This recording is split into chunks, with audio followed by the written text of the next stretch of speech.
Hello, I'm PJ with LV4GD, and we continue with Genesis 26. Now there was a famine in the land, besides the former famine that was in the days of Abraham. And Isaac went to Gerar, to Abimelech, king of the Philistines. And the Lord appeared to him and said, Do not go down to Egypt. Dwell in the land of which I shall tell you. Sojourn in this land, and I will be with you and will bless you. For to you and to your offspring I will give all these lands, and I will establish the oath that I swore to Abraham your father. I will multiply your offspring as the stars of heaven, and will give to your offspring all these lands. And in your offspring all the nations of the earth shall be blessed, because Abraham obeyed my voice and kept my charge, my commandments, my statutes, and my laws. So Isaac settled in Gerar. When the men of the place asked him about his wife, he said, She is my sister, for he feared to say, My wife, thinking, lest the men of the place should kill me because of Rebekah, because she was attractive in appearance. When he had been there a long time, Abimelech, the king of the Philistines, looked out of a window and saw Isaac laughing with Rebekah, his wife. So Abimelech called Isaac and said, Behold, she is your wife. How then could you say she is my sister? Isaac said to him, Because I thought, lest I die because of her. Abimelech said, What is this that you have done to us? One of the people might easily have lain with your wife, and you would have brought guilt upon us. So Abimelech warned all the people, saying, Whoever touches this man or his wife shall surely be put to death.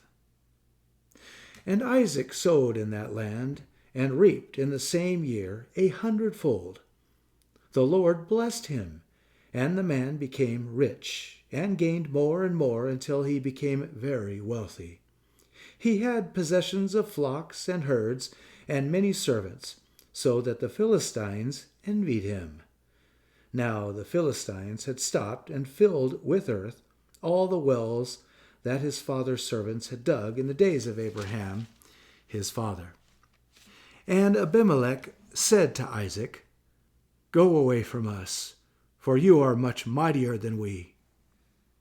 So Isaac departed from there and encamped in the valley of Gerar and settled there.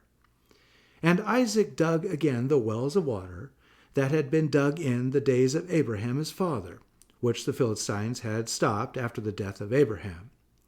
And he gave them the names that his father had given them. But when Isaac's servants dug in the valley and found there a well of spring water, the herdsmen of Gerar quarreled with Isaac's herdsmen, saying, The water is ours. So he called the name of the well Esek, because they contended with him. Then they dug another well, and they quarreled over that also. So he called its name Sitnah. And he moved from there and dug another well, and they did not quarrel over it. So he called its name Rehoboth, saying, For now the Lord has made room for us, and we shall be fruitful in the land. From there he went up to Beersheba, and the Lord appeared to him the same night, and said, I am the God of Abraham your father. Fear not, for I am with you, and will bless you and multiply your offspring for my servant Abraham's sake. So he built an altar there, and called upon the name of the Lord, and pitched his tent there. And there Isaac's servants dug a well.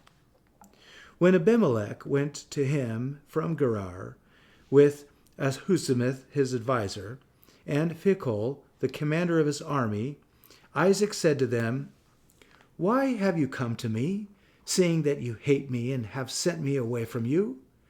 They said, We see plainly that the Lord has been with you. So we said, Let there be a sworn pact between us, between you and us, and let us make a covenant with you, that you will do us no harm, just we have not touched you, and have done to you nothing but good, and have sent you away in peace. You are now the blessed of the Lord." So he made them a feast, and they ate and drank. In the morning they rose early and exchanged oaths. And Isaac sent them on their way, and they departed from him in peace. That same day Isaac's servants came and told him about the well that they had dug, and said to him, "We have found water." He called it Sheba. Therefore the name of the city is Beersheba to this day. When Esau was 40 years old, he took Judith, the daughter of Beri the Hittite, to be his wife, and Basemath, the daughter of Elon the Hittite, and they made life bitter for Isaac and Rebekah. Thank you for joining me this evening. Have a wonderful tomorrow.